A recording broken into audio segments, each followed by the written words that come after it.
معزز سامعین کرام، السلام علیکم ورحمۃ اللہ تعالی وبرکاتہ۔ نحمده ونصلي ونسلم على رسوله الكريم۔ الحمد للہ رب العالمین، والعاقبۃ للمتقین، والصلاة والسلام على سید الانبیاء والمرسلین وعلى آلہ واصحابہ اجمعین، اما بعد، فاعوذ باللہ من الشیطان الرجیم، بسم اللہ الرحمن الرحیم۔ ان الصلاۃ کانت علی المؤمنین کتابا موقوتا۔ سبحان اللہ۔ وقال النبی صلی اللہ تعالی علیہ وسلم، الصلاۃ معراج المؤمنین۔ سبحان اللہ۔ صدق اللہ المولانا العظیم، وبلغنا رسوله النبی الامین المتین المبین الکریم، ونحن على ذلك لمن الشاہدین والشاکرین والذاکرین والحامدین، والحمد للہ رب العالمین۔ سبحان اللہ۔ یا صاحب الجمال ویا سید البشر، من وجهك المنیر لقد نفر القمر، لا يمكن الثناء كما كان حقه بعد از خدا بزرگ تو ہی قصہ مختصر۔ سبحان اللہ۔ ہر ابتدا سے پہلے ہر انتہا کے بعد سبحان اللہ۔ ذات نبی بلند ہے ذات خدا کے بعد۔ سبحان اللہ۔ ہر ابتدا سے پہلے ہر انتہا کے بعد ذات نبی بلند ہے ذات خدا کے بعد، اور یوں تو احترام کے قابل ہے جتنے لوگ، میں سب کو مانتا ہوں مگر مصطفیٰ کے بعد۔ میں سب کو مانتا ہوں مگر مصطفیٰ کے بعد۔ مختصر سی میری کہانی ہے، جو بھی ہے بس ان کی مہربانی ہے، اور جتنی سانسوں نے ان کا نام لیا بس وہی میری زندگانی ہے۔ درود پاک پڑھیں، اللہم صلی علی سیدنا مولانا محمد کما تحب وترضى، بحق صلی علیہ، صلاۃ و سلام علیک یا رسول اللہ، صلاۃ و سلام علیک یا حبیب اللہ صلی اللہ تعالی علیہ وسلم۔ الحمدللہ یہ محسوس ہو رہا ہے کہ شہر ورم گاؤں والوں کے لیے اب یہ بہانہ باقی نہیں ہے کہ کوئی دین سکھانے والا نہیں ہے۔ اس کے علاوہ کل قیامت کے دن بھی کوئی چھٹکارا نہیں ہے۔ اگر خدا نے پوچھ لیا کہ دین سیکھا تھا یا نہیں، تو نہیں کہہ سکتے کہ سکھانے والا کوئی نہیں تھا۔ اب تو انشاءاللہ الحمدللہ ماشاءاللہ ہر ہفتے نبی کا میلاد سجتا ہے، ہر ہفتے دین کی محفلیں منعقد کی جاتی ہیں، آنے والے آ کر اس میں فائدہ بھی حاصل کرتے ہیں، خود بھی آتے ہیں، بچوں کو بھی لاتے ہیں۔ مطلب یہ کہ حال بھی سدھار رہے ہیں اور اپنا مستقبل بھی سدھار رہے ہیں۔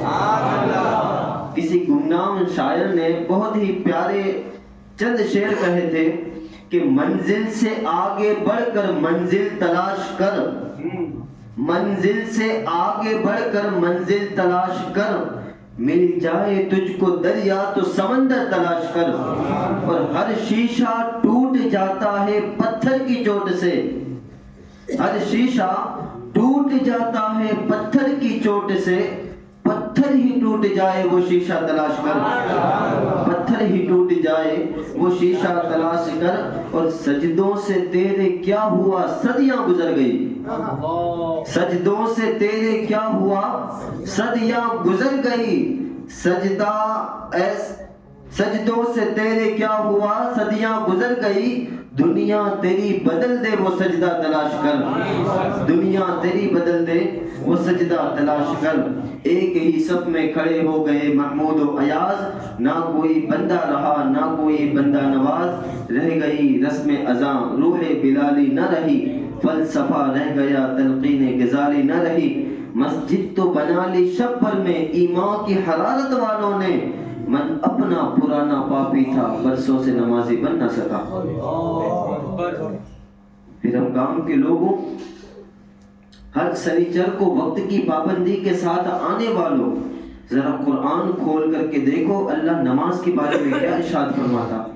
اللہ نے ارشاد فرمایا ان الصلاۃ کانت علی المؤمنین کتابا موقوتا کہ نماز مومنین پر اپنے مقررہ وقتوں میں فرض ہے. اب اگر کوئی انسان یہ بہانہ بنائے کہ کام کاج سے وقت ملتا ہی نہیں کہ نماز پڑھوں، کپڑے پاک و صاف رہتے ہی نہیں کہ نماز پڑھوں، تو مجھے بتاؤ کیا یہ بات قرآن کے خلاف نہیں ہے؟ کہ قرآن نے صاف طور پر کہہ دیا کہ نماز مقررہ وقتوں میں فرض ہے. مطلب یہ ہے کہ نماز تو پڑھنی ہی ہے 5 وقت کی، اگر اس کے بعد اگر تمہیں وقت مل جائے تو پھر اپنا کام کاج کرو، اور نماز تو پڑھنی ہی ہے. دوسری جگہ پر قرآن پاک میں نماز ہی کے تعلق سے فرمایا گیا فویل للمصلین الذین هم عن صلاتهم ساہون. ویل ہے نمازیوں کے لیے. ویل جہنم کی ایک وادی ہے.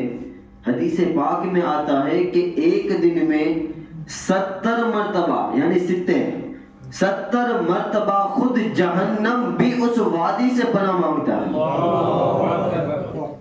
اب وہ ویل کس کے لیے؟ فویل للمصلین، وہ ویل ہے نمازیوں کے لیے. کون سے نمازی؟ الذین هم عن صلاتهم ساہون، وہ نمازی جو اپنی نماز میں کوتاہی کرتے ہیں، جو چھوڑ پکڑ کر کے نماز پڑھتے ہیں، فجر کی نہیں پڑھتے سوئے رہتے ہیں، ظہر کی پڑھتے ہیں، پھر عصر میں سوئے رہتے ہیں، مغرب و عشاء کی پڑھتے ہیں، پھر دوسرے دن کی نماز جو وقت پر مل جائے وہ پڑھتے ہیں، جو نہیں ملتی وہ چھوڑ دیتے ہیں. اس طرح جو چھوڑ پکڑ کر کے لگاتار نماز پڑھتے ہیں ان نمازیوں کے لیے اللہ ارشاد فرماتا ہے فویل للمصلین، کہ ویل ہے ان نمازیوں کے لیے جو اپنی نمازوں کو چھوڑ پکڑ کر کے پڑھتے ہیں.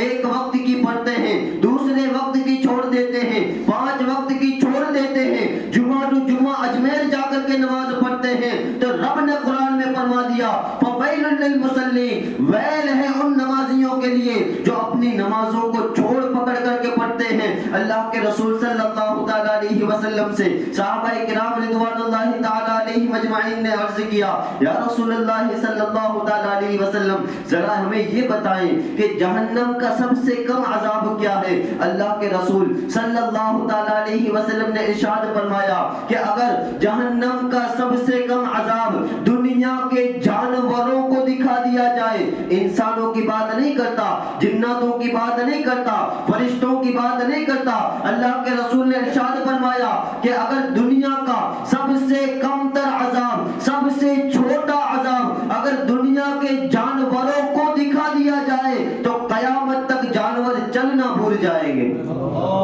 کھانا پانی بھول جائیں گے. جیسے ہی صحابہ کرام نے یہ بات سنی اللہ کے رسول سے عرض کیا یا رسول اللہ صلی اللہ تعالی علیہ وسلم تو پھر ہمیں یہ بتائیں کہ سب سے بڑا عذاب کیا ہے؟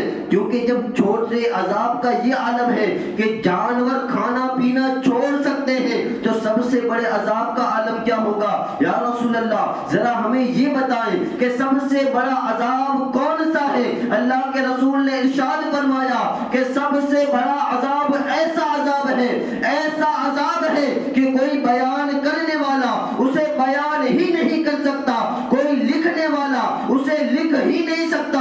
ارے کوئی گمان کرنے والا، غور و فکر کرنے والا اس عذاب کو سوچ ہی نہیں سکتا، اس عذاب کے بارے میں گمان ہی نہیں کر سکتا.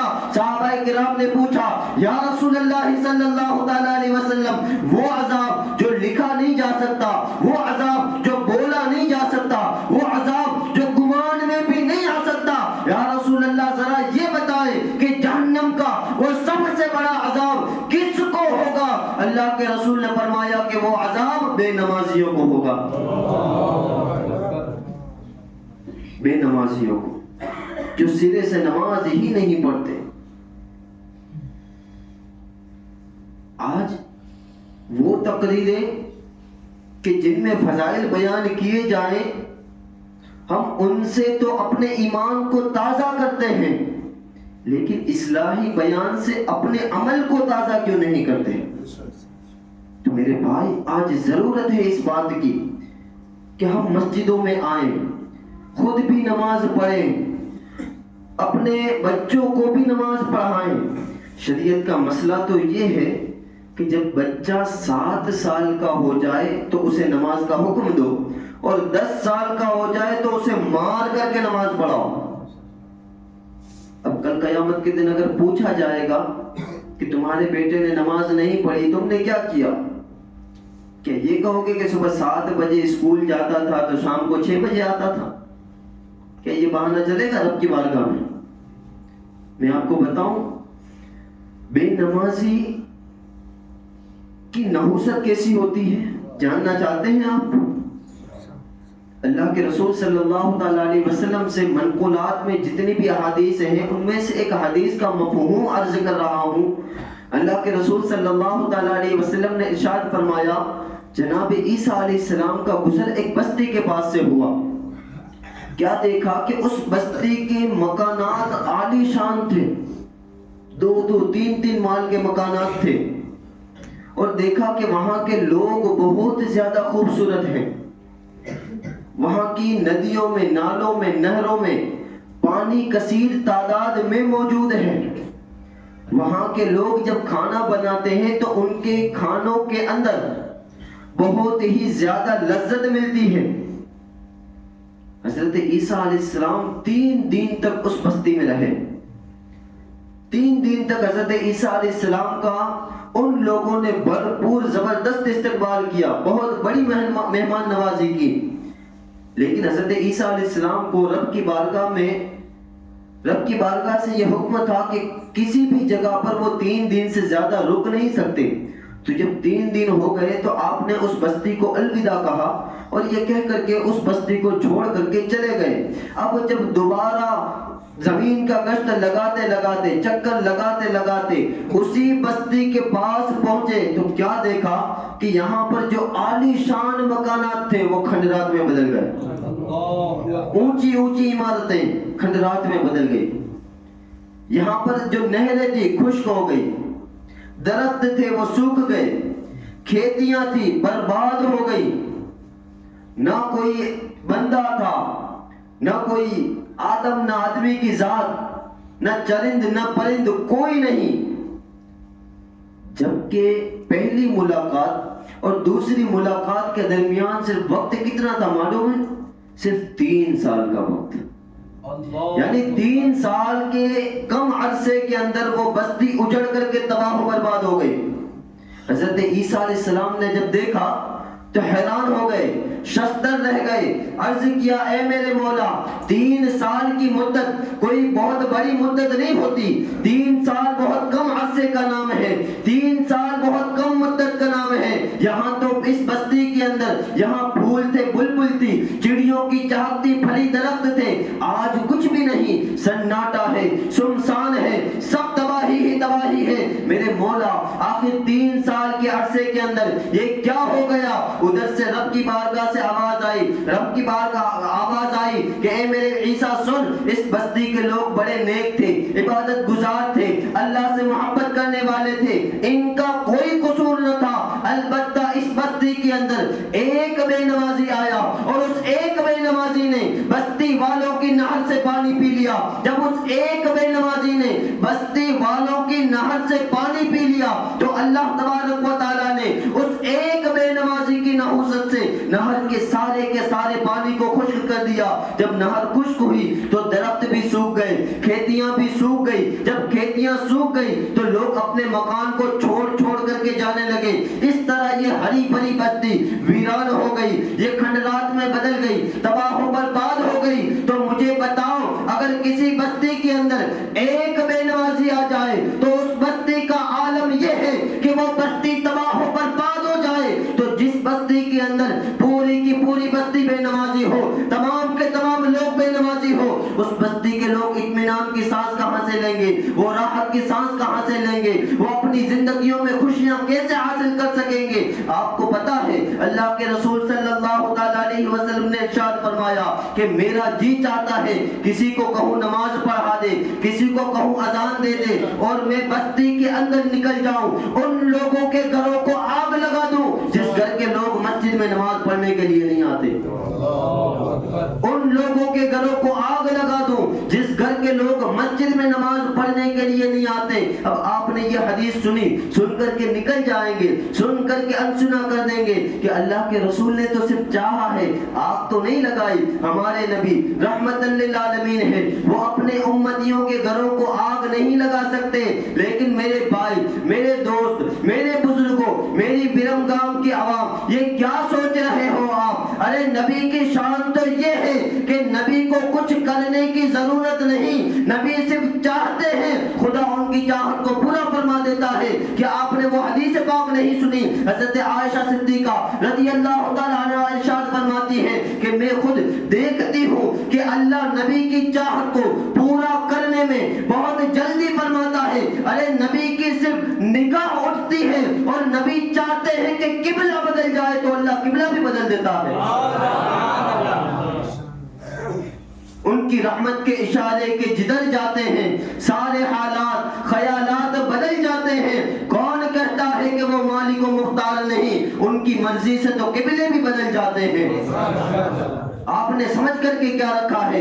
اللہ کے رسول صلی اللہ تعالیٰ علیہ وسلم نے ارشاد فرمایا کہ میرا جی چاہتا ہے کسی کو کہوں اذان پڑھے, کسی کو کہوں نماز پڑھا دے, اور میں نکل جاؤں بستی کے اندر, ان لوگوں کے گھروں کو آگ لگا دوں جس گھر کے لوگ مسجد میں نماز پڑھنے کے لیے نہیں آتے. اب نبی نے چاہا, اور نبی کی چاہت کا عالم یہ ہے کہ نبی صرف چاہتے ہیں, خدا اس چاہت کو پورا فرما دیتا ہے. نبی نے چاہا تھا حضرت سراقہ کے لیے سونے کے کنگن حلال ہو جائے, اللہ حلال فرما دیتا ہے. نبی چاہتے ہیں کہ ریشم حضرت عبد الرحمن ابن عوف کے لیے حلال ہو جائے, اللہ حلال فرما دیتا ہے. جبل ابو قبیس پر کھڑے ہو کر کے نبی نے اشارہ کر کے چاہا تھا چاند ٹکڑے ہو جائے, اللہ نے چاند کے ٹکڑے کر دیے. ارے مقام صحبہ پر علی کے لیے نبی نے چاہا کہ سورج پلٹ جائے, خدا نے سورج پلٹا دیا. اور معراج کی رات میں ایک مرتبہ جبریل کو بھیج کر کے محبوب کو اپنی بارگاہ میں بلایا, ایک مرتبہ خدا نے بلایا, لیکن نبی نے چاہا تو 9 مرتبہ اپنی مرضی سے چلے گئے. اور 50 وقت کی نماز, 50 وقت کی نماز خدا دیتا ہے. نبی چاہتے ہیں کہ 5 وقت ہو جائے تو اللہ 5 وقت کی کر دیتا ہے. دیکھو ان کا خدا ان کی چاہت کو پورا کرنے میں بہت جلدی فرماتا ہے. وہ صرف چاہتے ہیں, کرتے نہیں ہیں. کرے تو بہت بڑی بات ہے, نبی کا چاہنا ہی بہت کچھ ہے, نبی کی چاہت ہی بہت کچھ ہے. تو میں عرض یہ کر رہا تھا کہ نبی نے چاہا ان لوگوں کے گھروں کو آگ لگا دوں جس گھر کے لوگ مسجد میں نماز پڑھنے کے لیے نہیں آتے. نبی نے چاہا, خدا نے آگ لگا دی. اللہ اکبر. نبی نے چاہا, خدا نے آگ لگا دی. مجھے بتائیں آج کے دور میں باپ اور بیٹے میں جمتی نہیں ہے, یہ آگ نہیں ہے تو اور کیا ہے؟ بھائی بھائی میں بنتی نہیں, یہ آگ نہیں ہے تو اور کیا ہے؟ گھر میں 30-30 سال کی بیٹیاں ہو جاتی ہیں, رشتے نہیں آتے, یہ آگ نہیں ہے تو اور کیا ہے؟ پڑوسی کا دشمن ہے, یہ آگ نہیں ہے تو اور کیا ہے؟ انسان کو معلوم ہے کہ شراب حرام ہے پھر بھی پی رہا ہے مسلمان, یہ آگ نہیں ہے تو اور کیا؟ پتا ہے کہ سود نہیں لینا چاہیے, بیاج نہیں کھانا چاہیے پھر بھی لے رہا ہے, کھا رہا ہے, یہ آگ نہیں ہے تو اور کیا ہے؟ تقریریں ہوتی ہیں, حدیثیں بیان کی جاتی ہے, قرآن کی آیتیں تلاوت کی جاتی ہے, اس کا ترجمہ اس کی تفسیر بتائی جاتی ہے, لیکن لوگ عمل چاہ کر کے بھی نہیں کر سکتے. یہ آگ نہیں ہے تو اور کیا ہے؟ یہ آگ بجھے گی کیسے؟ اگر نبی کی چاہت پر خدا نے یہ والی آگ لگائی ہوتی نا جسے ہم دیکھتے ہیں تو ہم بجھا بھی سکتے تھے, لیکن نبی کی چاہت پر خدا نے وہ آگ لگائی جسے ہم بجھا نہیں سکتے. اگر اس آگ کو بجھانا ہے تو مسجد میں آؤ, نماز پڑھو, سجدے کرو, نبی کی آنکھوں کو ٹھنڈک پہنچے گی, خدا اس آگ کو بجھا دے گا.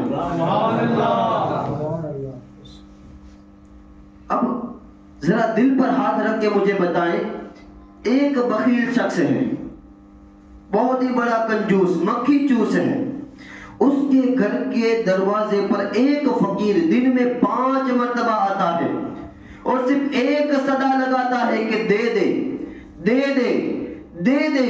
ارے وہ انسان کتنا بھی بخیل ہوگا، بخیل کا باپ بھی ہوگا، تو 5 مرتبہ آنے والے کو ایک مرتبہ ضرور عطا کرے گا۔ تو مجھے بتاؤ دل پر ہاتھ رکھ کر کے کہ وہ خدا جو سخیوں کا سخی ہے، تاجداروں کا تاجدار ہے، اگر اس کی چوکھٹ پر دن میں 5 مرتبہ آؤ گے تو وہ کتنا عطا کرے گا، وہ کتنا عطا کرے گا۔ اور خدا تمہاری فطرت کو جانتا ہے کہ یہ انسان بغیر بلائے کسی کے گھر نہیں جاتے، اور مسجد خدا کا گھر ہے۔ تو جب اللہ تمہاری فطرت کو جانتا ہے، اسی لیے تمہاری فطرت کے مطابق اللہ نے اپنے محبوب کو فرما دیا، اے میرے پیارے پیغمبر، مسجد کے اندر ایک مؤذن کو مقرر کر دے جو دن میں 5 مرتبہ تیرے امتیوں کو میرے دربار کی طرف بلاتا رہے۔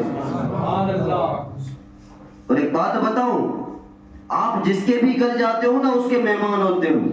آپ حافظ کے گھر پر جاؤ، حافظ کے مہمان، آپ عالم کے گھر پر جاؤ، عالم کے مہمان، آپ کسی وکیل کے گھر پر جاؤ، وکیل کے مہمان، کسی جج کے گھر پر جاؤ، کسی جج کے مہمان، آپ جس کے گھر میں جاتے ہیں اس کے مہمان بنتے ہیں۔ جب آپ مسجد کے اندر آتے ہیں تو آپ خدا کے مہمان بنتے ہیں۔ اور انسان اپنی حیثیت کے مطابق میزبانی کرتا ہے اور خدا اپنے شان کے مطابق عطا کرتا ہے۔ تو ہمیں بتاؤ، مجھے بتاؤ، ہمیں مسجد میں آنا چاہیے یا نہیں آنا چاہیے؟ مسجدوں کو ویران کر کے ہمیں ملا کیا؟ ہم نے ایک مسجد ویران کی، آج وہ ہمارے ہاتھوں سے گئی۔ اسی طرح ایک ایک کر کے ہم اپنی مسجدوں کو ویران کریں گے تو ہمارے ہاتھوں سے مسجدیں جاتی ہی جائیں گی۔ تو قصور کس کا ہوا؟ یہ مت دیکھو کہ قبضہ کس نے کیا، دیکھنا ہے تو یہ دیکھو خالی کس نے کی، خالی کس نے کی مسجدیں۔ جب تک مسلمان خدا کے گھر میں آتا تھا وہ تعلیم میں آگے تھا، تمدن میں آگے تھا، معاش میں آگے تھا، معیش میں آگے تھا، سیاست میں آگے تھا، عدالت میں آگے تھا، ہر چیز میں آگے تھا۔ لیکن جیسے ہی مسلمان خدا کے گھر سے پیچھے ہوا وہ ہر چیز میں پیچھے ہوتا چلا گیا۔ تو آج ضرورت ہے مسجد کے اندر آنے کی، تو عہد کریں انشاءاللہ آئیں گے۔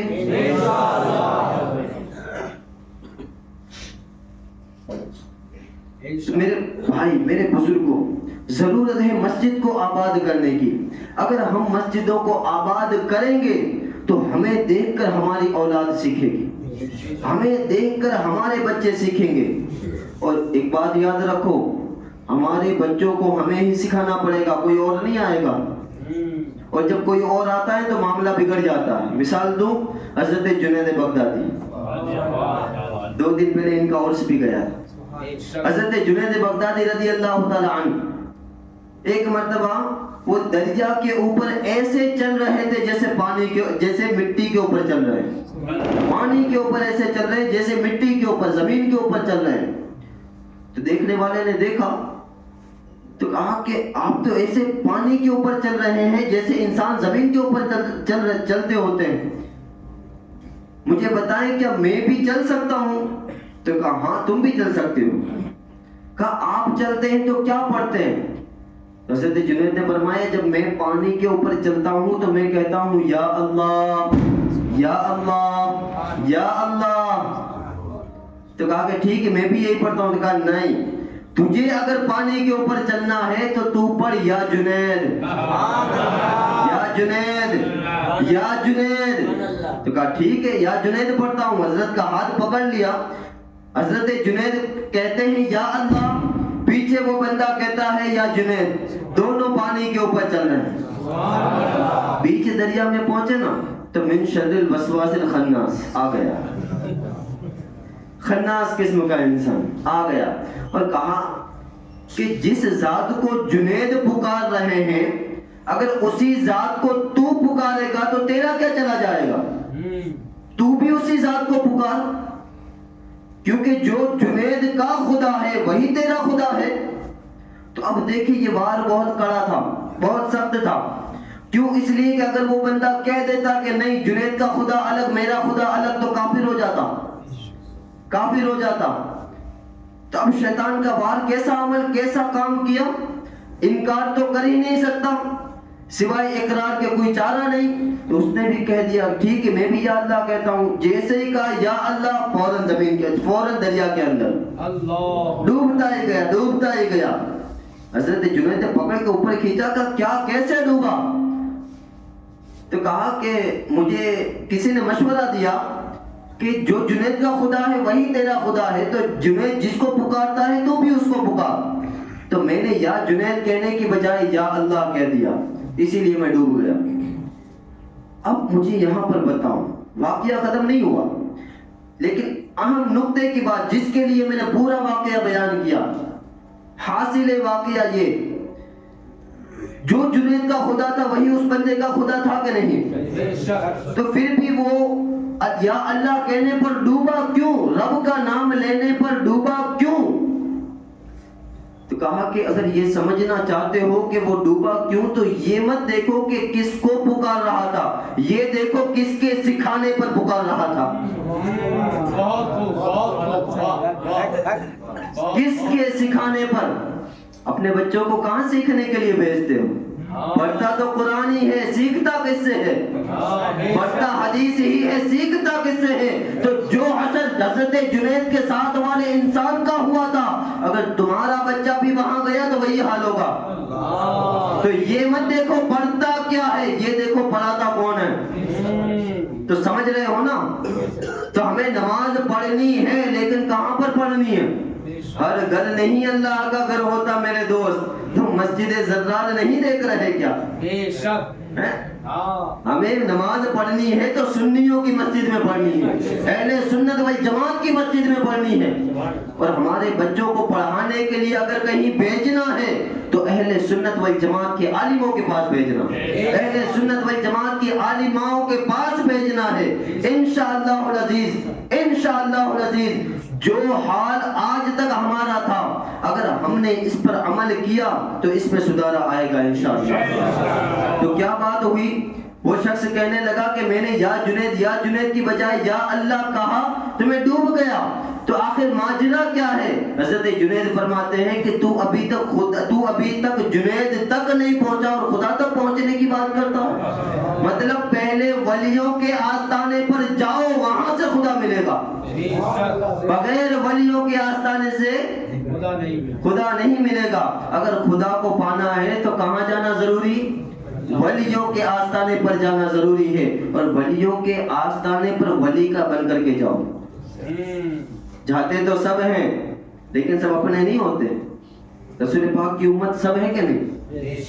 کافر بھی تو رسول پاک کی امت ہے لیکن وہ اپنے نہیں ہیں، اپنے مسلمان ہیں. تو ولیوں کے آستانے پر جاؤ تو ولیوں کا بن کر کے جاؤ.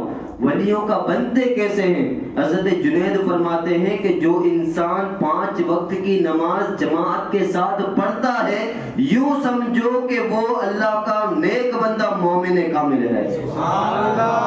حضرت علی فرماتے ہیں کہ طاقتور وہ نہیں جو 100 کلو کا وزن ایک ہاتھ سے اٹھا لے، بلکہ طاقتور وہ ہے کہ جو سردی کے موسم میں اپنے اوپر سے فجر کے وقت کمبل کو ہٹا لے. وہ بنیں گے. اللہ تبارک و تعالی ہم سب کو نمازیں پڑھنے کی توفیق رفیق عطا فرمائے. میرے بولنے میں اگر کسی بھی قسم کی لفظاً معنن عمدن ساون غلطی ہوئی مولا اسے اپنے محبوب کے صدقے میں معاف فرمائے. وآخر دعوانا ان الحمدللہ رب العالمین. السلام علیکم.